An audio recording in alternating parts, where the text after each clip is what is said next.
Всім привіт, глядачі та підписники каналу Быть Добру. Сьогодні в нас гості Велимир та Світолада Бабічі, жреці слов'янської традиції, дитячі та сімейні психологи, керівники дитячої академії ВІДА, Велимир соціонік, Світолада практикуючий психотерапевт. Дякую вам, Світолада та Велимир, що сьогодні долучилися до мого інтерв'ю. Сьогодні ми затронемо важливі цікаві теми. Це і духовне зростання, і особистісний ріст, і трошки затронемо слов'янські традиції, та взагалі переїзд на землю та ваш шлях, вашу історію. Дуже цікава мені ваша особистість, тому запросила вас сьогодні. І рада вас бачити. Дуже радий бачити, дякуємо за пропозицію. Розкажіть нашим глядачам про себе. Звідки ви, про ваш шлях? Що посприяло переїзду на землю? Чим ви займаєтесь? Яка ваша основна діяльність? Переїхали ми в Тернопільську область Запорізької, це рідне місто Світолади. Після закінчення в навчання Запорізькій області. в Запорізькій області, так. Після навчання в Дніпропетровську ми переїхали в Енергодар. Працювали там на атомній електростанції. А з часом ми шукали місце на землі, шукали поблизу Енергодару. Потім ми дізналися про Тернопільську область, про Слов'янський центр, який тут був неподалік, в селі Раштовці. Я поступив в цю духовну академію, і через рік ми вирішили переїхати сюди. Так, ми потрапили в це місце. Це був такий духовний центр Володимира Лади-Коровських. На той момент він функціонував, і на цю ідею ми переїхали сюди, але, звичайно, що ми вже шукали якесь місце на землі, не вдавалося його знайти біля Енергодару. В нас на той момент були діти, молодшого шкільного віку і шкільного віку, і менший був зовсім маленький. Звичайно, це постійно поставало питання, де з ними гуляти, де проводити час. Тому що вже не влаштовувало тільки в квартирі бути, звичайно, ми там багато на природу ходили, але вже хотілося чогось більшого. Тим більше Енергодар – це місто таке жарке, і влітку неможливо було сидіти на 12-му поверсі, кондиціонерів тоді ще якось це не так розповсюджено було, чи нам недоступно було. І в якийсь момент, прочитавши книжки Анастасії, якось з'явилася ця ідея переїзду на землю, вона весь час десь всередині зріла, і в якийсь момент ми прям почали шукати вже. І так склалося, що ми знайшли однодумців, і ми переїхали сюди, в Тернопільську область. Переїхали в наше село Новосілка поруч з духовним центром, який був в Раштівцях. І, звичайно, що ми знайшли тут однодумців. І наше таке поселення тоді ще починалося як таке духовне поселення, духовна спільнота. Ми вивчали слов'янську традицію, ми закінчили духовну академію, там викладали, потім дитяча академія ВІДА, проєкт соціальний. І так наша діяльність закрутилася, ми корінним образом змінили своє життя.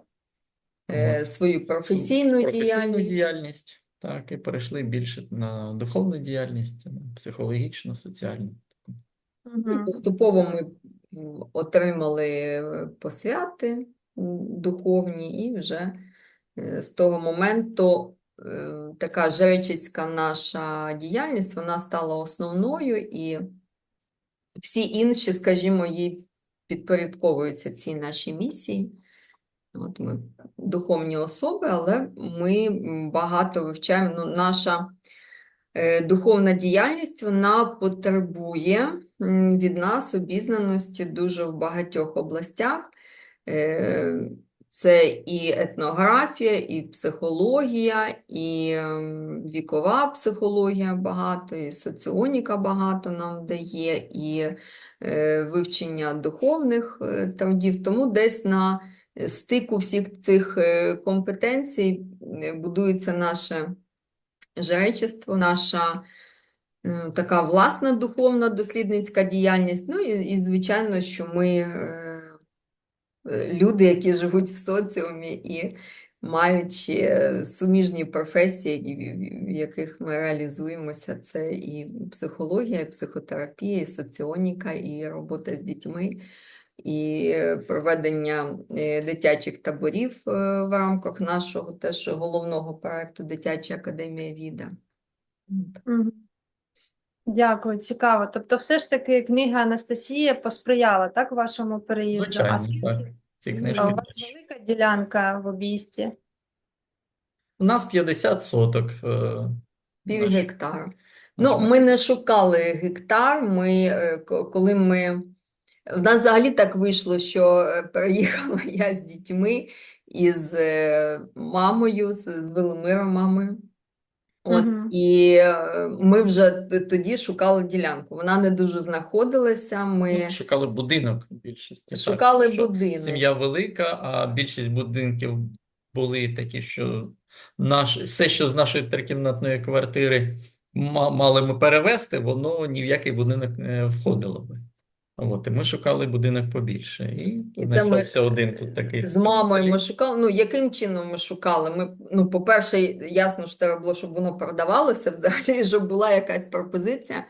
А по-друге, звичайно, що ми дослухалися, ми ходили, дивилися багато і чекали того моменту, от коли забранить щось, коли відгукнеться, що це наше. І це не знаходилося довго, там я писала писанку, ми з мамою там 40 уст читали, ну, тобто якісь там духовні практики, якісь дії ми робили, і чарівним чином знайшлася ділянка, яка нам тьохнула, і вона не продавалась.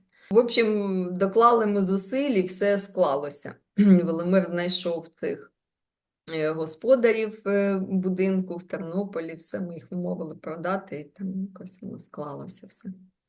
Мгм. І ми, ну і в принципі, ми себе комфортно почуваємо тут. Вже тут закінчили школу старші діти, фактично вже вирос менший. І на даний момент ми вже вдвох в хаті, в будинку. А діти у вас вчилися в школі десь поряд? Діти вчилися в сільській школі. Це був теж такий екзамен переїхати з гімназій, Мгм. таких міських, переїхати в сільську школу, де вони приходили і казали, що щось тут ніхто про телефони не розмовляє, всі розмовляють про трактори, про те, скільки бараболі посадили, картоплі. І коли там Богодар казав в школі, всі там ми стільки мішків, а ми там 3 відра. І це, ну, тобто ми весь час, звичайно, що були такими білими воронами в сільській місцевості, і наші діти також. Але ну, це була теж така певна духовна практика для того, щоб відкриватися далі, не закриватися, бути доброзичливими до людей, не дивлячись на те, що інколи вони можуть на тебе дивними очима споглядати, тому що якісь, ну, село теж нас поступово приймало. Я не можу сказати, що ми дуже з селом активно спілкуємося. Звичайно, коли діти там були в садочку, в школі, цього спілкування було більше, так як наша діяльність, більше наша робота за комп'ютером, ми виходимо на вулицю, в сад, це скоріше відпочинок, який нам дуже імпонує, дуже необхідний. От, але сусіди інколи питають, чого вас не видно ніколи на вулиці, що ви робите? Тобто для села це якийсь дивний спосіб життя, ну, але теж вони Але цією діяльністю ви заробляєте, так? А це дуже таке цікаве питання для усіх, хто переїжджає, саме як заробляти, коли ти переїжджаєш, бо багато людей з цим стикаються, і потім вони не знають, що робити дійсно. Тому це дуже класно, що ви знайшли себе і ви це робите. А чи тільки онлайн ви проводите цю діяльність, чи офлайн також? У вживу? нас, звичайно, і офлайн діяльність до військової агресії, звичайно, у нас була вона більш активна.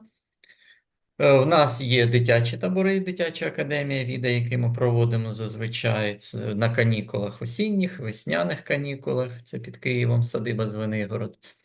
Кожен рік ми раніше проводили на озері Бучак. У нас був великий табір підготовки до вікових посвят, наметовий табір, окремо окремо. козацький для хлопців, для дівчат табір Лель. В кінці проводили вікові посвяти, і це був дуже потужний і серйозний такий захід.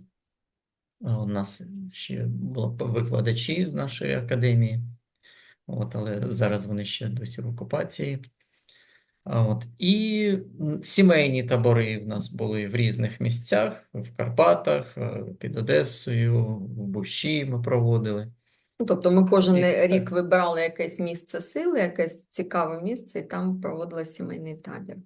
Декілька років ми започаткували ще такий сімейний захід, традиційне святкування Різдва у нас спочатку був такий захід, і останній раз ми ще проводили святкування Великодня. Ну, от традиційне.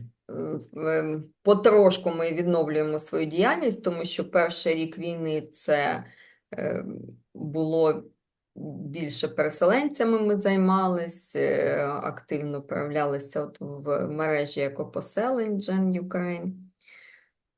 А далі десь, напевно, з другого року поступово ми почали повертатися до дитячих таборів. Неочікувано для нас склався табір в Обійсті, тому що до війни ми не розглядали своє Обійстя як якусь територію, на якій можна було б щось провести. Нам здавалося, що недостатньо обладнано, тому що ми, така духовна діяльність, психологічна, психотерапевтична, консультації, заходи не завжди дає можливість достатньо займатися там городом, садом, обійстям. Взагалі нашим простором, так. Але наша підліткова група сказала, ми самі до вас приїдемо, поставимо палатки і нікуди, тобто давайте організовуйте. І так вони нас наштовхнули, щоб ми почали в нашому обійсті проводити дитячі табори. Спочатку це була підліткова група, а потім ще й менші. Цього року, от зараз ми готуємося, за менше ніж за тиждень почнеться табір, це вже буде третій табір. Тобто поступово так складається, що ми вже впускаємо в свій простір і вже тут. А ви самі організовуєте вдвох, чи вам хтось допомагає? Ці табори? Зазвичай ми вдвох організовуємо, так, ми інколи запрошуємо помічників.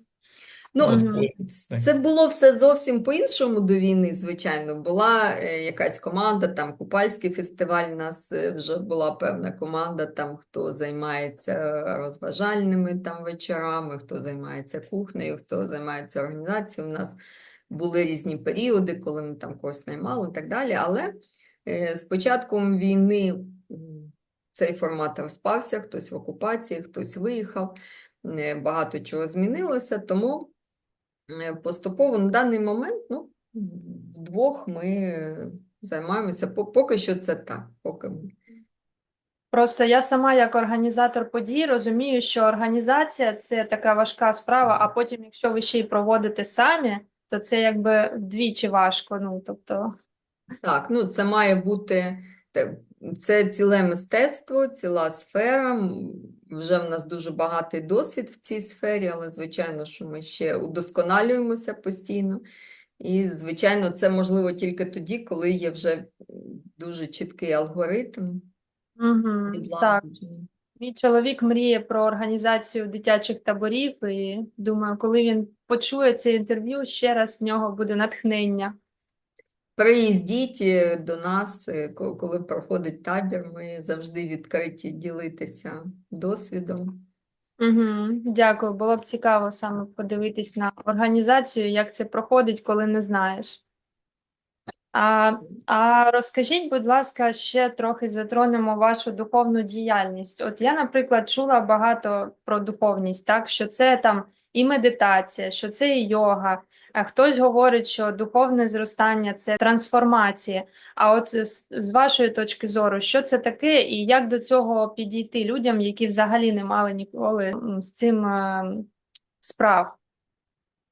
Ну, звичайно, що є багато різних шляхів до духовності. Да? Перш за все, духовність найбільше це шлях до себе, до внутрішнього себе, до єства і до відкриття Бога в собі, усвідомлення себе цим творцем і е, зростання внутрішнє. Да? Це зростання внутрішнє відбувається через, звичайно, і через медитації.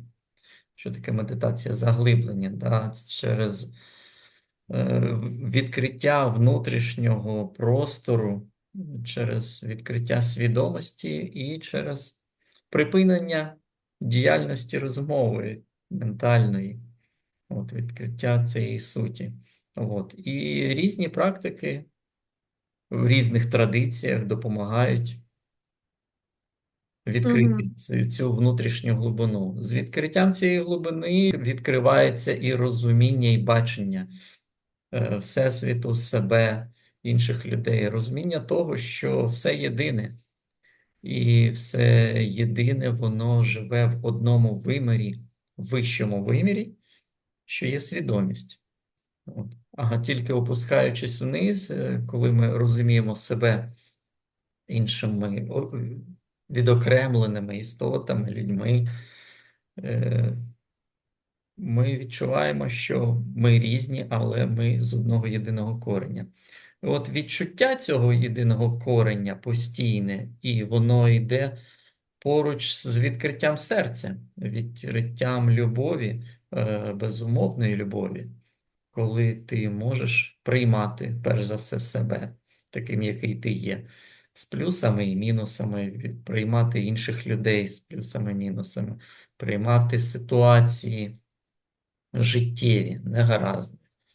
От. Звичайно, легко жити, коли все класно, коли все приємно. Легко Да? бути духовним. Легко бути в гарному настрої, да? А важко проходити тяжкі ситуації, втрати рідних, втрати домівки, втрати взагалі сенсу життя. От. Багато людей, покинувши свої дома, вони втратили це, їм потрібно було шукати нові сенси. Угу.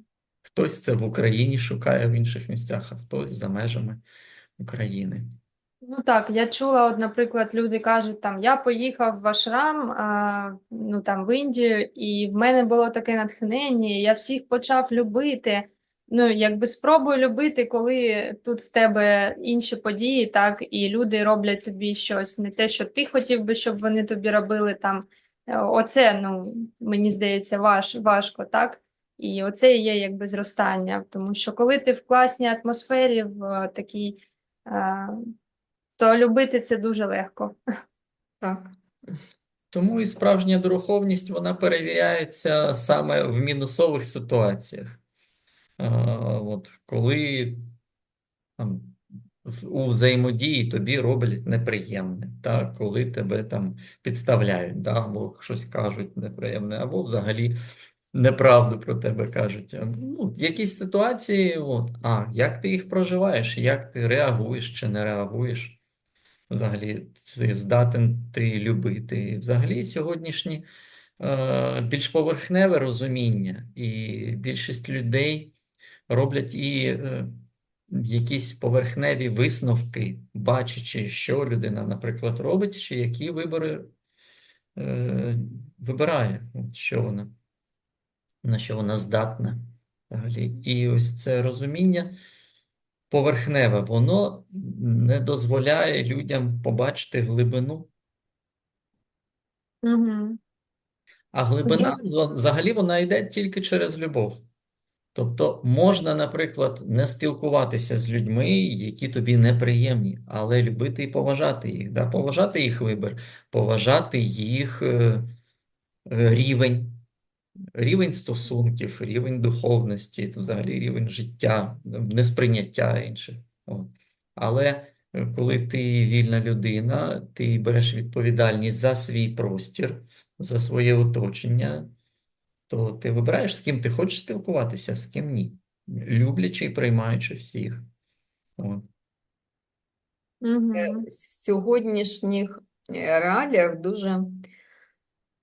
українці дуже часто пишуть про ненависть, і десь навіть в якихось колах це вважається дуже великою гідністю, пилати ненавистю такою до ворога.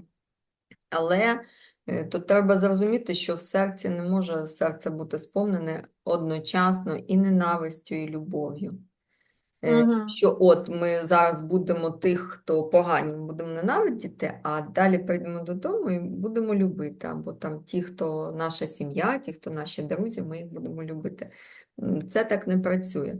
Ти або в енергіях ненависті, або в енергіях любові. І, звичайно ж, коли найбільше тренується вміння, да? Коли ми найбільше там, не знаю, тренуємо свої м'язи. Коли ми робимо якісь фізичні вправи через зусилля. Ті вправи, які нам дуже легко даються, да, там спандер якийсь легенький, не накачаєш м'яз. Да? А коли є супротив, коли це важко робити, але ти робиш якісь зусилля, тоді ця м'яза, ця навичка качається. І, звичайно, що війти в стан любові, коли ти відчуваєш величезну біль, коли ти відчуваєш відчай, коли хочеться проклинати, це дуже велика духовна робота. І душевна, і духовна робота. Це дуже важко зробити без Бога, без духа, не знаходячись в дусі. Це дуже важко зробити. Це дуже важко зробити наодинці самому, без Всевишнього. Тому що Всевишній є любов, як тільки ми визнаємо свою єдність з ним, якщо ми визнаємо, якщо ми здатні доєднатися до цього, то ми тоді впускаємо цей потік. Але, звичайно, що, як ти, Настя, сказала, в ашрамі там легко всіх любити. Як автор книжки «Опит дурака» Нарбеков, да, казав, що коли я приходжу до старців, відлюдників, які живуть вже не в соціумі, вони кажуть, ти герой, ти зберігаєш внутрішню гармонію, живучи серед людей, серед людських недоліків, вчинків якихось, що дуже легко бути святим наодинці з природою в лісі, а спробуй бути святим і гармонійним, спілкуючись з людьми. Мені згадується ще притча, оця, що ти весь час згадуєш, коли учня, який заростав біля вчителя, заростав духовно, прийшов до вчителя і вчився в нього. І коли його спитали, що ти будеш робити, коли досягнеш просвітлення? Він сказав, я так само буду носити воду для свого вчителя і розпалювати дрова. Тобто, що зміниться зовні? Да? Людям дуже часто здається, що коли ми досягнемо просвітлення, то це буде якесь вже таке життя неземне. І, можливо, навіть можна буде так зверху вниз дивитися на тих, хто не досяг просвітлення. Але, звичайно, просвітлення в той же момент зникає, як тільки его виступає на перший план. Тому що таке духовне життя?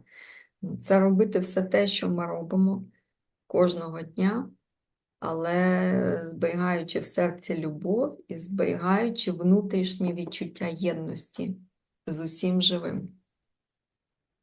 Природою насамперед, тому що в природі закладені ці алгоритми, ці сценарії, вони прописані в ній, коли ти з природою взаємодієш, да? Тому що екосистема – це ж цільний організм. Спробуй з неї одне витягнути і все зміниться.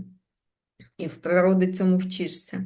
Це легко. Тому от зберігати оцю єдність, коли ти носиш воду і рубаєш Тут дрова. важливий момент розуміння того, що як стан любові, стан просвітлення, його неможливо закріпити. Він може бути тільки в моменті тут і зараз. Тобто Мгм. тут і зараз я можу бути, наприклад, просвітленим, да, але щось сталося, там подзвонили, ж якась ситуація, от і все, і стан змінився. Так само і люди кожен час, да, вони можуть бути або в стані любові, або в стані ненависті. От. А що Мгм. ж таке стан ненависті? Це бажання змінити інших людей, бажання змінити ситуацію через примушення якесь. Да? От. Неприйняття того, що воно ось так є, да? Що от реальність Бога, от вона зараз така. Так, так, Не згода з цим. тобі хочеться, так? Не згода Мгм. з Творцем. Ми ж живемо в реальності Бога. Да? Він Мгм. тут самий найвищий рівень і самий головний, він творець цього. Всього, да? Все, що сотворив Творець, ми всі творці в якихось ситуаціях. І коли Своє. приходить таке розуміння, що ти можеш піднятися вище і подивитися на всі життєві ситуації, ти розумієш, що вони всі для чогось. І це для чогось воно завжди позитивне. От воно завжди щось вимагає. От, воно вимагає від нас особисто, від людей навколо, від всього суспільства, нашого, Зростання і іншої розвитку. держави. Так? От, воно вимагає для чогось. От, і якщо ми робимо те, що воно вимагає, так, тоді ми на правильному шляху. І тоді ми розуміємо, що ситуація зміниться тільки тоді, коли ми все, що маємо зробити, зробимо, взявши за себе свою відповідальність. От, і Мгм. тоді розуміння того, що я можу відповідати тільки за свої дії, за свій внутрішній стан, за свої вибори, які я роблю. От, чи праведні вони чи ні. От, в якому стані я роблю ці вибори. Я роблю це в стані змушення, да, коли я в стані жертви, да, або я входжу в стан творця, беру відповідальність, і це мій свідомий вибір через розуміння правильних дій. От. І це змінює світ навколо, це змінює внутрішній світ. Це і є справжнє духовне зростання, Мгм. не зважаючи на будь-яку традицію, якої людина дотримується. Мені здається, що якраз от зараз, в ці важкі часи, якщо людина не знає цих постулатів, принципів духовного зростання, що таке духовність, і взагалі не опирається так на якусь вищу силу, то це дуже важко переживати. І те, що ви робите, ваша діяльність, якраз от розповсюджуючи ці знання, це є дуже важливим саме зараз у ці важкі часи. Бо Я не це знаю, наскільки ми розповсюджуємо, да? Ну, звичайно, Ми це транслюємо на тих заходах, які є, і кому відгукується саме наш підхід, саме наше розуміння, ті, звичайно, приходять на наші заходи, на індивідуальну роботу з нами. Мгм. І отримують, звичайно, знання. Але, А у вас напевно, сама більша наша задача, ту, яку ми для себе бачимо, це вносити ці енергії усвідомлення і любові в загальне підсвідоме, в цей загальний котел. Да? Бо ми всі Ну, як мінімум, наповнюємо в простір нашої держави, нашого народу. нашого народу. Да, З звичайно, ким ми в пов'язані. загальносвітовий простір наш. Ну, нашій планеті. загальносвітовий це вже там кому що по силах, ну, але хоча б, тобто наша сама перша відповідальність – це простір нашого роду, нашого народу, українців. І тому є багато вже досліджень, що коли одна частинка спільноти щось усвідомила, щось зрозуміла і щось осягнула, то це легше зробити всім іншим. Тому основний фокус уваги наш на тому, щоб працювати з собою, зі своїм внутрішнім світом.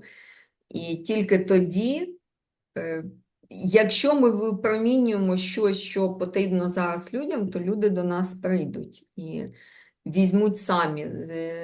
Ніколи, ну, якщо говорити про слов'янську традицію, саме наше слов'янське розуміння Всесвіту і себе в ньому, і наша українська духовність, то це, звичайно, саме перше поняття волі, тому що Дух Святий, він вільний, він не терпить ніяких обмежень, ніяких кайданів він не терпить.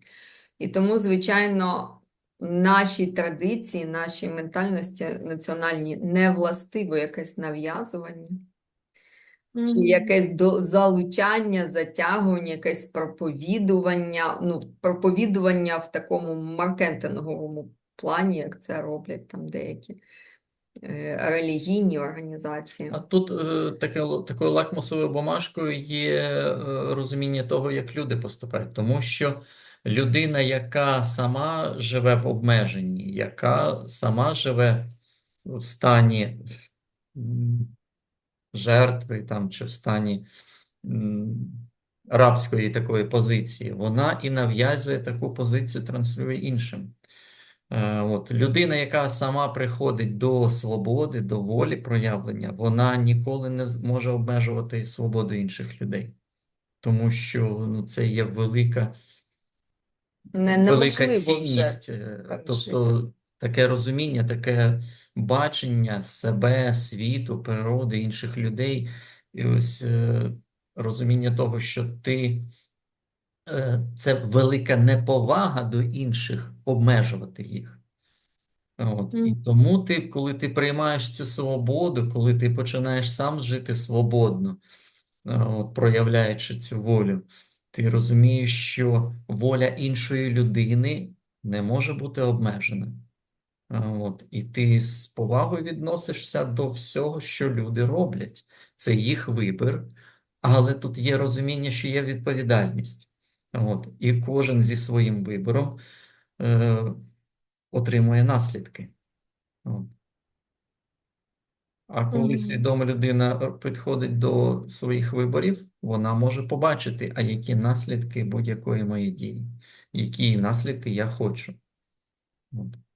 Ну і тут, напевно, не можна не сказати ще про важливий момент один, коли ти приймаєш абсолютно різні життєві сценарії. Поважаєш і того, хто наркоман, і того, хто алкоголік, і того, хто вбивця. Тому що, ну, по-перше, це знову ж таки слов'янське наше традиційне розуміння, що ми проживаємо не одне життя.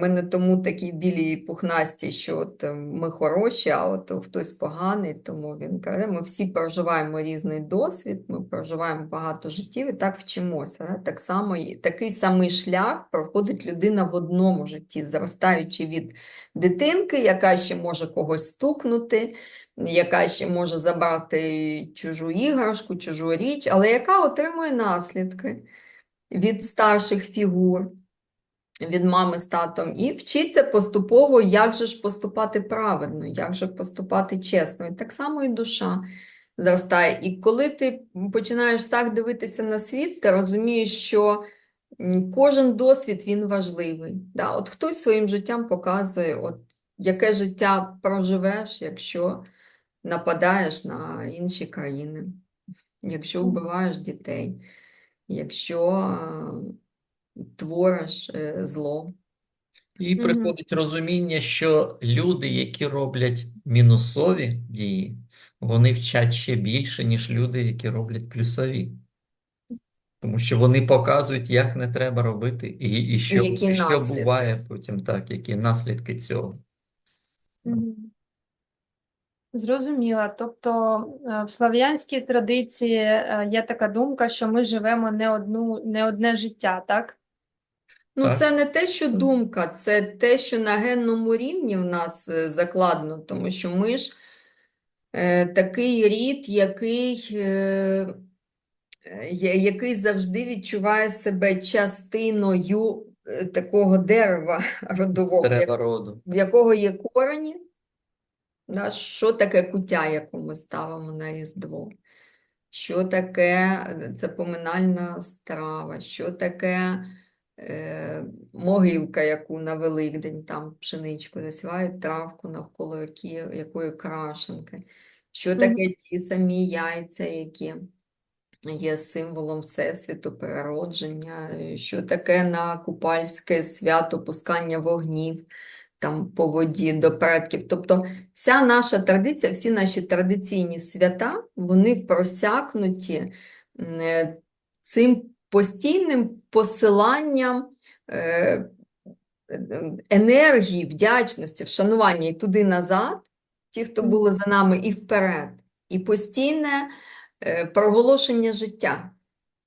В нас на весіллі бажають, щоб дітей було багато, щоб там все в вас родило.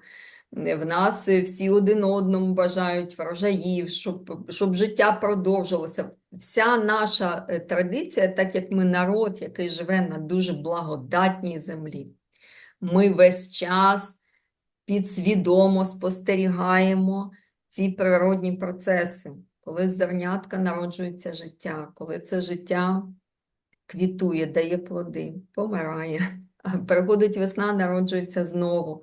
Тому це те, що лежить на поверхні. Ми ж, українці, всі розмовляємо зараз з машинами, розмовляємо з деревами, розмовляємо. Не дивлячись на те, що стільки років в школі викладають, що є жива і нежива природа, ми все одно з усім розмовляємо. Ой, дощику, не йди, ой, хмарка, відійди, ой, предки, помагайте. Там, як моя мама ще мені розказує те, що її мама казала, там, коли кажуть «помагай Боже», коли хтось працює, казали боги, щоб ви помогли. Тобто це розуміння богів як предків як тих, хто знаходиться в потойбіччі, але помагає, дивиться на нас, зацікавлений в тому, щоб наше життя продовжувалося. Це настільки вплетено в усі наші казки, пісні, в наші обрядовість таку побутову, в наші якісь приказки.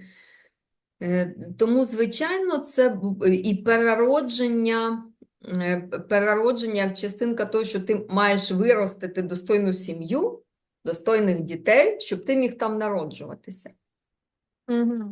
Це, можливо, не так на свідомому рівні сьогодні говориться, але це таке, що бренить в нашій традиції, в нашому фольклорі завжди таким фоном.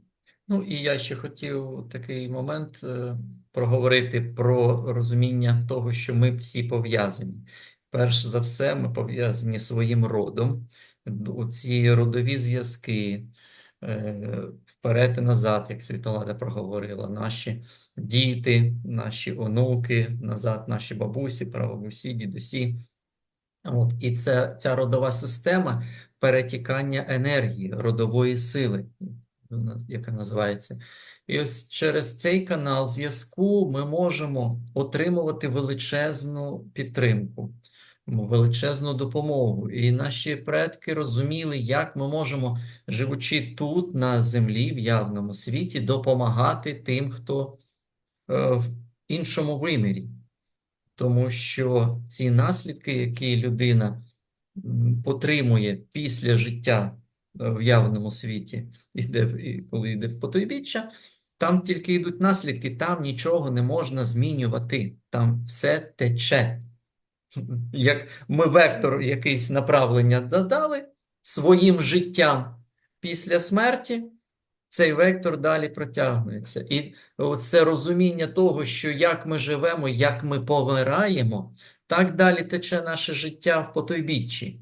І якщо до наступного життя, до наступного втілення ми якось в цьому житті прожили не зовсім гармонічно, якісь робили кривди, гармонійні вчинки, то хто це може наслідки ці змінити, да, зменшити їх? Тільки ті, хто живуть і допомагають своїми молитвами, своїм промовлянням, своїм вшануванням, своєю праведністю. Це ж теж традиційно, що в нас моляться за предків, моляться за померлих. Да? Хто ще про тебе попіклується, коли ти вже в потойбіччі, і твоя душа летить в безмежному просторі, в тебе вже немає цих важелів щось змінювати. Тільки ті, хто твоя родина, кому ти не байдужі, хто до тебе. Тому це ж розуміння, коли відмолюють предків, там моляться, звертаються до предків. Фактично всі сонцехресні великі свята на сонцестояння, на рівнодення, вони сповнені обрядових дій, звертання до свого роду, який вже не в цьому світі. І оце дає можливість пережити втрату. Коли рід сприймається не тільки от ті, хто тут живуть, да, а рід сприймається як родове дерево цільне. Ті, кого не видно, корені не видно під землею. Так. Але коріння тримає все дерево. І до цієї частини роду теж звертаються і відчувають як такий тил, як таку основу, що не просто я от одна билинка в цьому світі, а є багато поколінь, в яких тече моя кров. В мене очі, як в моєї прабабусі. Я, можливо, коли ступаю, ноги ставлю так, як моя прабабуся. Я там їсти люблю готувати, як ще там хтось з моїх предків. Да? І це тоді абсолютно інше самовідчуття і інша ідентифікація. Те, що заставляє нас сьогодні зробити війна, тому що настільки важко, що в тій самоідентифікації, яка була до війни, неможливо все це пройти. Да? Чому зараз з початком війни з'явилися молитви різні, якісь вірші люди викладають, де звертаються до предків, до тих поколінь, які лежать в землі, які цю землю не раз захищали. Це все вже було. Да? І коли ми це визнаємо, цю єдність зі своїм родом, то ми можемо доторкнутися до цього досвіду, який вже є набутий в нашому роді. Енергія нікуди не зникає.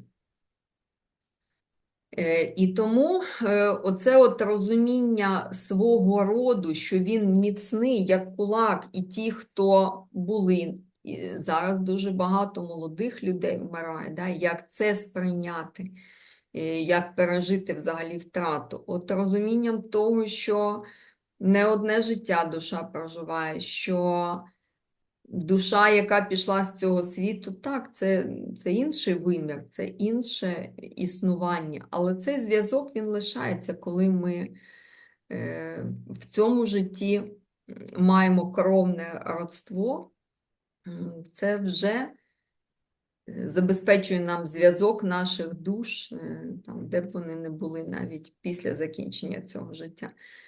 Знаєте, можливо допомогти тільки тому, хто тебе визнає. Я не можу допомогти своїй дитині, якщо дитина моя каже, що ти мені не мама, і ти для мене не авторитет. Я не можу допомогти. Але коли моя дитина визнає, що так, ти моя мама, і твоя молитва дуже сильна для мене, і твоя молитва мене береже, тоді все стається. Тому те, що зараз важливо зробити українцям, це самоусвідомлення себе, що за рід ми такий є, що за нарід ми і хто наші предки, з якого кореня ми походимо, і усвідомлення себе частиною цього великого процесу життя, де є минуле, предки, є ми і є наше майбутнє, ті гілочки дерева, які потягнуться до сонця далі. Клас, дуже цікаво. Е, Так подумала, що ми багато чого робимо підсвідомо, навіть не розуміючи, так, але це в нас якби прописано. І класно вивчати ці всі традиції і чому ми це робимо, розуміти, чому оці всі речі, навіть маленькі, які ми робимо підсвідомо, чому вони взагалі є, чому ми так робимо. Що зараз стільки інформації про усілякі взагалі традиції. І ну, можна просто загубитися в цій інформації. А це ж наше рідне, це ж те, що ми можемо дійсно вивчати, і це буде простіше, ніж розуміти якусь іншу там країну, її там якусь ідеологію, так? Бо це наше рідне. А які саме обряди ви проводите під час ваших заходів? Ну, перш за все, це колодарні свята ми проводимо. На будь-яких наших заходах, якщо є якесь свято, ми навіть і в дитячій академії ВІДА, дитячий табір ми проводимо. Якщо це близько до Великодня, то Великоднє свято ми можемо провести з Да, дітьми, у нас, розказати про традицію. Зазвичай Так. припадає на осінні діди і весняні діди у нас З табору, так. канікули. Угу. От. Якщо з головних таких обрядів, саме перший обряд це православлення, це такий недільний обряд, який налаштовує людину на зв'язок з Всесвітом, на розуміння нашої традиції, на розуміння трьох світів: світу вишнього, світу прави, світу явного, в якому ми живемо, і світу навного, потойбіччя, де перебувають предки. І ось молитви, різні славослов'я проговорюємо в ході обряду для того, щоб відновити цей потужний зв'язок через всі три світи. От, ми молимося в цьому явному світі, звертаємося до вишнього світу, до богів за підтримку. Це як до наставників, як до вишніх взагалі істот, до світлих предків. Ми молимося за наших предків, за своїх родин, на цей зв'язок, який йде за спиною за нами, потойбіччі, які перебувають. І відновлюємо цей зв'язок, ці ланцюжки потужної сили. З головних обрядів це перш за все ім'я наречення. Такі життєдайні, якими сповнене людське життя, як сходинками розвитку. Ім'я наречення – це введення в нашу українську слов'янську традицію, де перед обрядом спочатку я людину веду в медитації, ми знаємо ім'я Бога-опікуна, ім'я душі людини, от яким ім'ям ми будемо нарікати. І це введення вже в цю слов'янську традицію і в взаємодію, в енергетичну, перш за все, взаємодію. Так само це і відкриття цілительського каналу живи, от, розуміння, як з цим взаємодіяти. От, далі можуть іти це вже вікові посвяти по різних вікових періодах дітей, окремо обряди для чоловічі, дитячі, для хлопців, для дівчат. Ну, це є в нас трошечки там відео, колись до війни я почала знімати про вікові посвяти дівочі, дівчачі, дівочі. Є в нас і якийсь на моєму каналі вебінар по вікових посвятах. Тобто це в рік пострижені хлопчиків, дівчаток, в 3 роки хлопчиків садять на коня, в дівчаток обряд зірниця, коли проколюють вушки. Далі в 7 років у хлопців підперезування, у дівчат закосичування. Далі підліткові обряди, ну і так далі, обряди, які далі Наступний до вже йде весілля. весільний обряд. Вінчання. Так, вінчання. От, звичайно, обряд поховання. От, і тризна, поминальний обряд. Поминальний. Так. Тобто все, щоб допомогти душі. Ну, є обряди, колись я займалася темою пологів,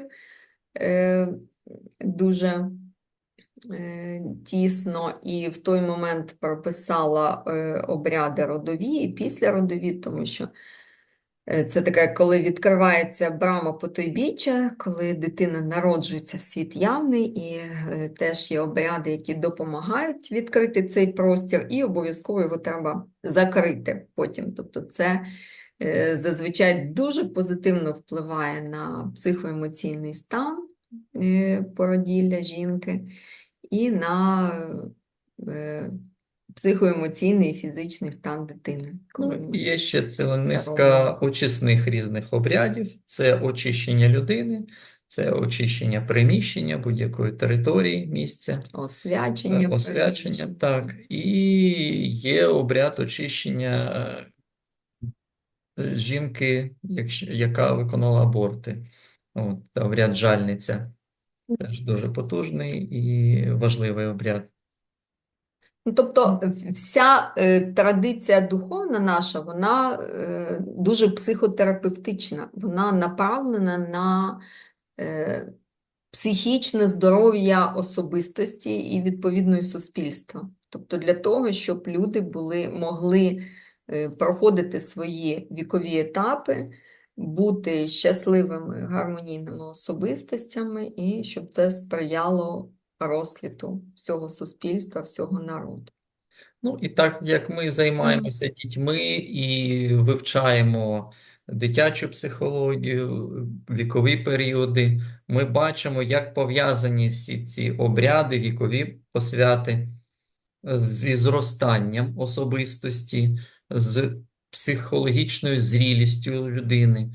І ми бачимо ось ці сходинки, ці етапи, які батькам необхідно, скажімо так, провести свою дитину цими сходинками для того, щоб виростити дійсно дорослу, психічно зрілу людину. Ну, тому що всі обряди в них є духовна складова, є соціальна складова, тому що дитина, з нею щось відбувається незвичайне, і вона якось по-іншому сама себе сприймає після цього, і оточення соціум її сприймає по-іншому. Там же завжди є психологічна складова. От, і тому це така комплексна дія, яка допомагає особистості зростати. Не тільки фізично. Фізичне тіло само собою росте. От як психіку доростити до дорослості, відповідальності, впевненості. Ну, в мене таке ще питання. От я народилась в 90-х, в 91-му році, і я зростала, тобто, на всіх інших там фільмах, на інших там мультиках. Коли зростала, світ дуже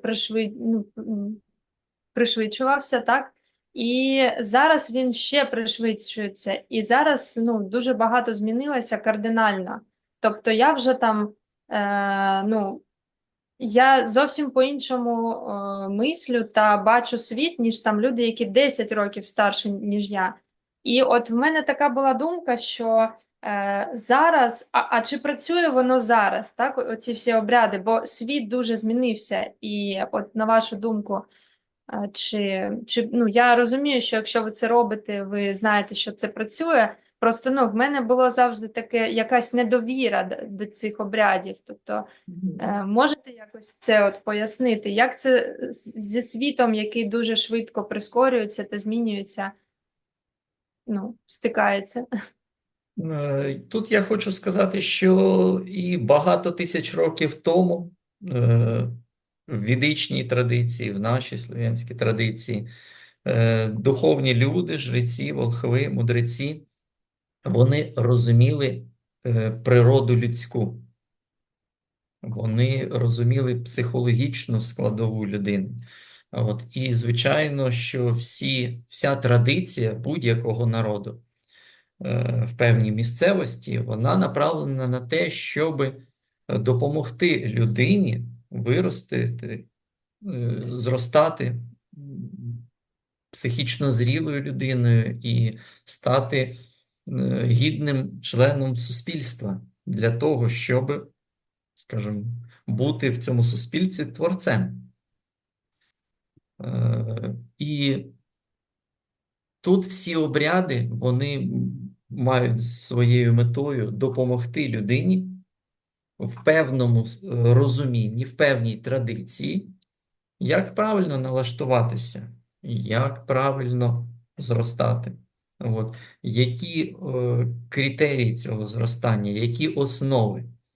От. І в кожного народу є свої основи, свої скрижалі, от, свої каміння, на якому стоїть будь-яка традиція.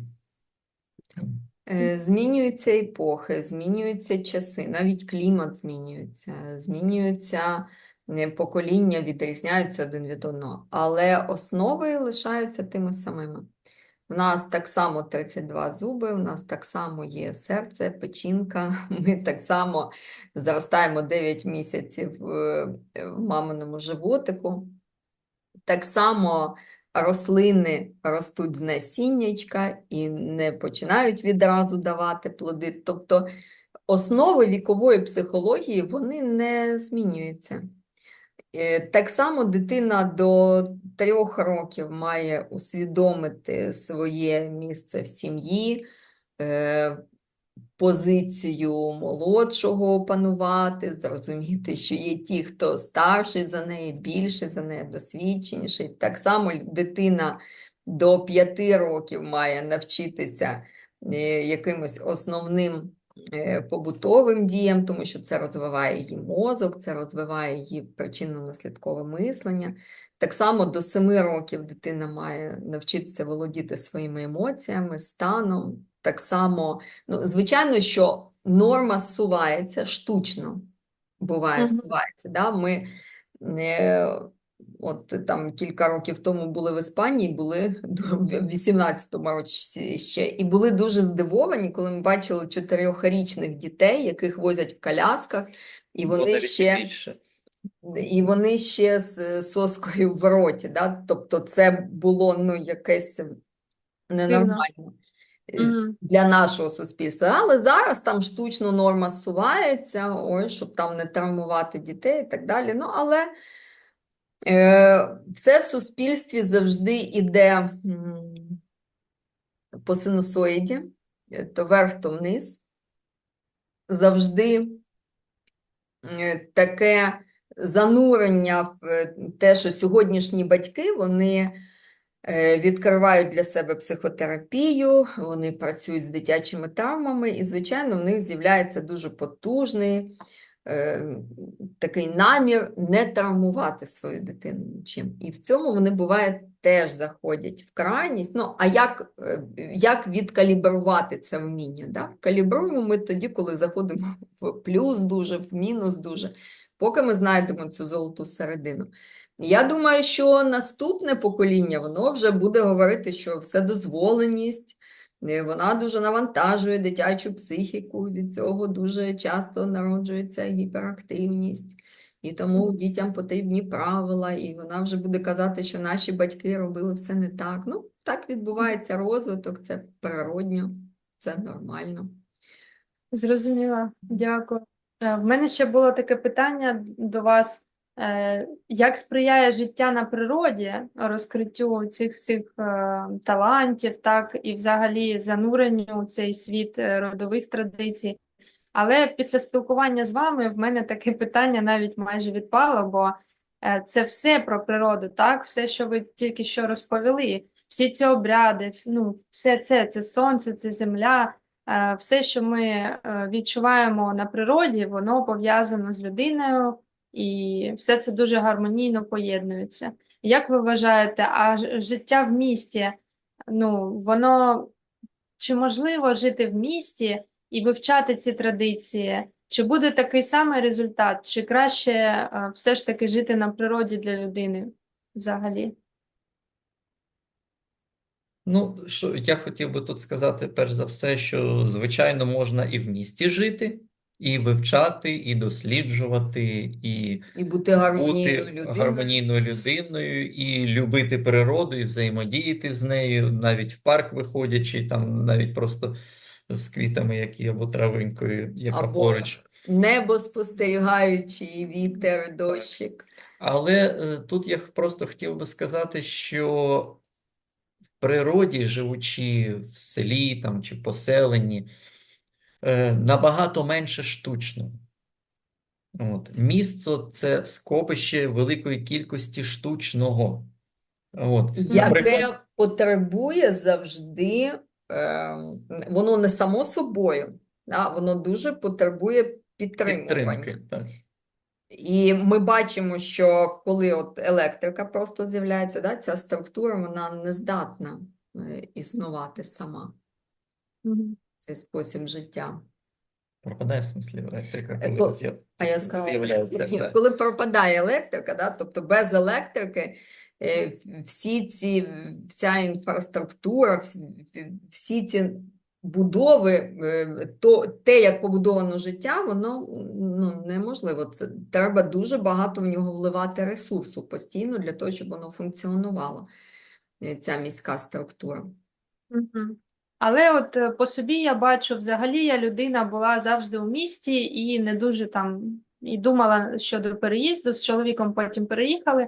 І от за 6 років вже життя тут на землі я бачу, що я дійсно змінилася в тому, що я почала більше споглядати там, як сонце встає, як воно сідає. Тобто всі ці процеси це дуже цікаво і це інше, коли ти живеш у місті. Ти не дуже так звертаєш на ці процеси увагу, ти не дуже на е, це бачиш, це споглядаєш, і тому і стан в тебе інший. Так ти і живеш якби більше з природніми циклами. І... Природні цикли, ритми – це окрема така дуже цікава тема, Мгм. тому що ці ритми, вони, є поняття циркадних ритмів, те, що стосується фізичного тіла, є ритми сезонні, і в них закладено ті дійсно основи здоров'я нашого, і психічного, і фізичного. Стосовно того, що, Настя, ти говориш, да, що споглядання більше, наша підсвідомість здатна себе зцілювати. От так само, як наше тіло, коли ми захворіли, воно піднімає температуру. Так само, як наш організм реагує в якихось ситуаціях, він виділяє певні гормони, вони спричиняють певну хімічну дію на організм. Якщо ми поламаємо ці процеси, наприклад, будемо збивати температуру, або там жінкам колиться окситоцин замість їх власного вроду. Да? Ми втручаємося в природні процеси, ми вже тоді маємо їх підтримувати, вони вже не течуть самі. Так от, Мгм. в нас є так само закладений природою, подарований нам Творцем механізм відновлення нашої психіки. Наша підсвідомість здатна вилікувати нашу психіку. Але для цього їй потрібні, за науковими даними, 15 хвилин спокою і споглядання на кожні 2 години нашої активності. Тобто Цікаво. 15 хвилин ми маємо, хтось в стелю дивиться, хтось дивиться, як Мгм. заходить сонце. І це основа такого психічного і ментального здоров'я.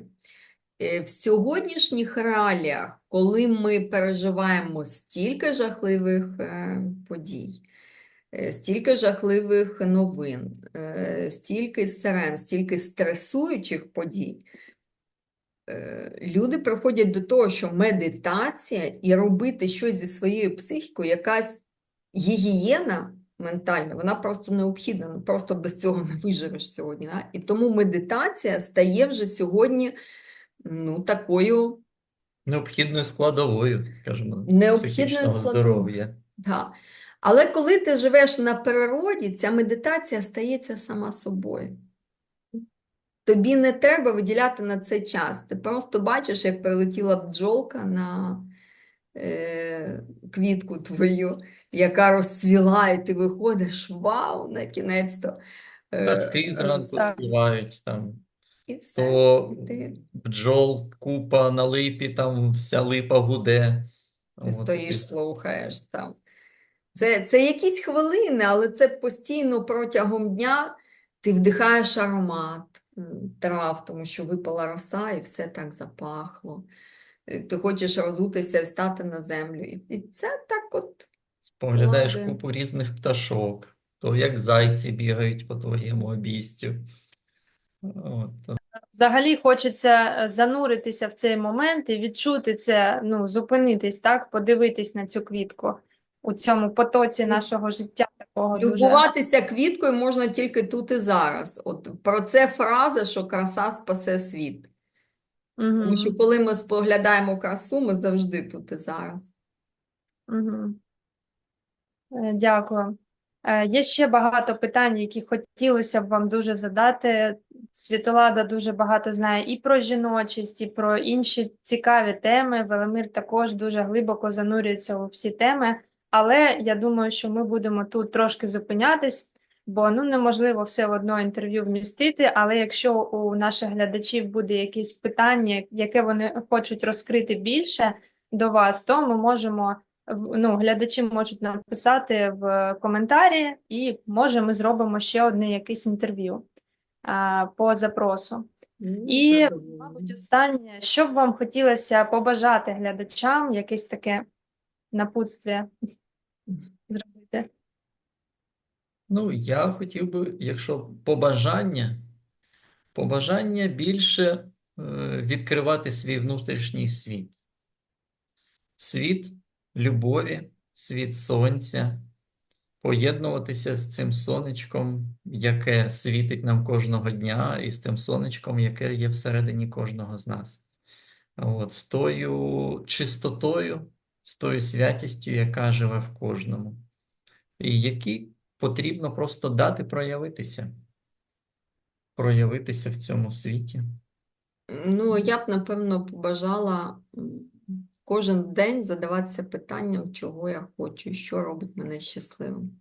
Я завжди дітям кажу своїм, що ви маєте кожного дня задаватися питанням, я щасливий сьогодні чи ні.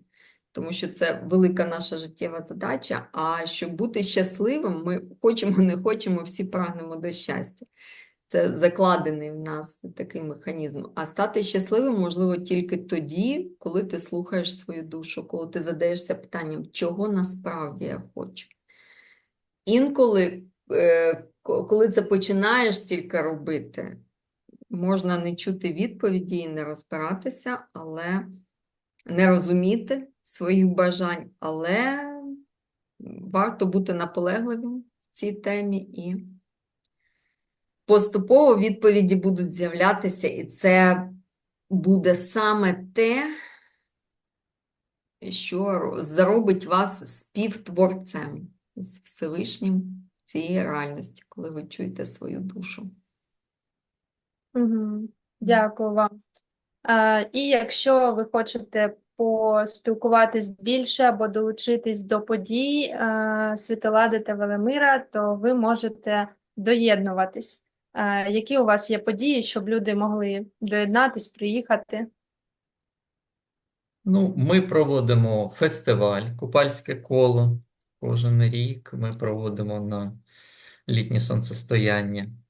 Цього року ми проводили на озері Бучак. Ми проводимо сімейні табори або сімейні заходи традиційного святкування. На Різдво, на Великдень. Напевно, на осінь буде, на осіннє рівнодення буде, напевно, похід на Богет. Це таке місце сили біля нас. Ми почали водити туди людей. Для дітей пропонуємо наші дитячі табори, де ми даємо їм, кожен табір у нас є якась тематика, ми розкриваємо цю тематику, психологічна, яка допомагає зростати, допомагає розвиватися. Ну і ми завжди, табір він має бути веселим, дитячим, по-справжньому. Ну і він має бути цікавий нам, тоді це точно цікаво дітям, те, що ми робимо. Ну і більшість батьків, які дають дітей в наші табори і дивляться програму, то кажуть, що самі б хотіли бути в такому таборі. Звичайно, то щось ми даємо і батькам. Ну і люди буває, що приїздять до нас на індивідуальні обряди, коли хтось щось хоче пройти, ми Ну і на психологічні сесії онлайн, так? Ну і так, в нас є така консультаційна індивідуальна діяльність. В Велимира є соціоніки, типування і діагностування, і консультації. От, а я працюю як психотерапевт, це індивідуальні сесії. Ну, і я як духовний наставник, так само різні питання духовного розвитку, ну і психологічні консультації з будь-яких тем в житті. Угу. Добре, дуже вам дякую. Сьогоднішній дуже цікавим для мене. Я дізналась, а для мене найцінніше це було про род, про ці всі родові практики, про слав'янську традицію, бо я так не занурювалася в неї, і це було дійсно цікаве. І ну, хочеться сказати, що ви дуже-дуже багатогранні особистості, і я дуже рада, що в мене є такі, як ви, і що наші глядачі також зможуть побути в цьому нашому полі, яке сьогодні тут здійснилося та сформувалося, і почути для себе важливі речі. Тому дякую вам. Настя, ми тобі дякуємо за ідею цього інтерв'ю, за увагу до нас. Нам було дуже приємно поділитися тим, чим ми наповнені, і що ми знаємо. І будемо дуже раді, якщо це буде для когось Мгм. цікаво.